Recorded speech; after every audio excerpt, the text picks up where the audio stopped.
في حادثة طبية مذهلة، كادت الصحفية الأمريكية سوزانا كاهلان أن تفقد حياتها بسبب مرض نادر حير الأطباء، لدرجة أنهم كانوا على وشك إرسالها إلى مستشفى الأمراض العقلية.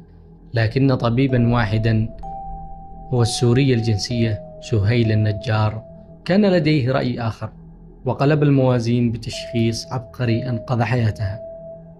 بدأت مأساة سوزان حين بدأت تعاني من الهلوسة وتقلبات حادة في السلوك دون تفسير واضح، مما دفع الأطباء للاعتقاد بأنها تعاني من اضطراب نفسي خطير.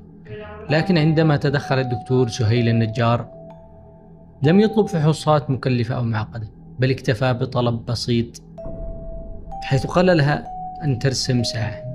عندما نظرت سوزان إلى الورقة ورسمت الأرقام جميعها في جهة واحدة، أدرك الطبيب على الفور أن المشكلة ليست نفسية، بل التهاب نادر في الدماغ يعرف باسم التهاب الدماغ المناعي. وبعد تدخل طبي دقيق استعادت صحتها تماما خلال شهر فقط، وعادت لحياتها الطبيعية.